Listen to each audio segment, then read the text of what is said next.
অর্থ ও পরিকল্পনা মন্ত্রী আমির খুসরু মাহমুদ চৌধুরী বলেছেন, দেশের অর্থনীতিতে প্রত্যেক নাগরিকের অংশগ্রহণ করার অধিকার রয়েছে। তাই দেশের অর্থনীতির গণতন্ত্রীকরণ করতে চায় সরকার। মন্ত্রী আজ রাজধানীর আগারগাঁওয়ে পিকেএসএফ ভবনে অনুষ্ঠিত stepping forward the inauguration for raise 2 শীর্ষক উদ্বোধনী অনুষ্ঠানে প্রধান অতিথির বক্তব্যে কথা বলেন। অনুষ্ঠানে সভাপতিত্ব করেন পিকেএসপির চেয়ারম্যান জাকির আহমেদ খান। বিশেষ অতিথি হিসেবে বক্তব্য দেন আর্থিক প্রতিষ্ঠান বিভাগের সচিব নাজমা মোবারক এবং বিশ্ব ব্যাংকের divisional director doctor Gail H Martin. বক্তারা বলেন, চাহিদাভিত্তিক কারিগরি প্রশিক্ষণ, দক্ষতা উন্নয়ন এবং উদ্যোক্তা তৈরির মাধ্যমে তরুণদের কর্মসংস্থানের সুযোগ বাড়াবে রেইজ প্রকল্পের মাধ্যমে। একই সঙ্গে ক্ষুদ্র উদ্যোক্তা উন্নয়ন ও অন্তর্ভুক্তিমূলক অর্থনৈতিক প্রবৃদ্ধিতেও গুরুত্বপূর্ণ ভূমিকা রাখবে এই প্রকল্প।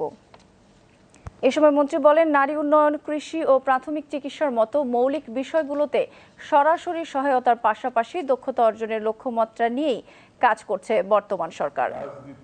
বিশেষ করে যে স্লোগানটা ছিল, গণতন্ত্র আছে, গণতন্ত্র থাকতে হবে, কিন্তু শুধুমাত্র রাজনীতিতে গণতন্ত্র থাকতে তো চলবে না। এই জন্য আমাদের স্লোগান হচ্ছে অর্থনীতিকে গণতন্ত্রের করা, ডেমোক্রেটাইজেশন অফ দ্য ইকোনমি। এটার পারপাসটা কয়েকটা পারপাস। একটা হচ্ছে, মানে what do you mean by democratisation of economy?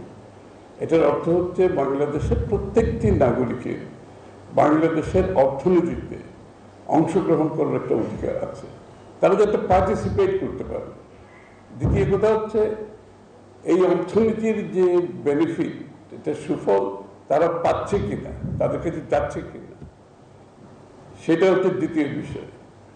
তৃতীয় বিষয় হচ্ছে, বাংলাদেশের যে মানুষগুলো সবসময় অর্থনৈতিক পরিকল্পনা প্রোগ্রামের বাইরে থেকে গেছে, তাদেরকে আমরা ইন্টিগ্রেট করতে চাই অর্থনীতিতে।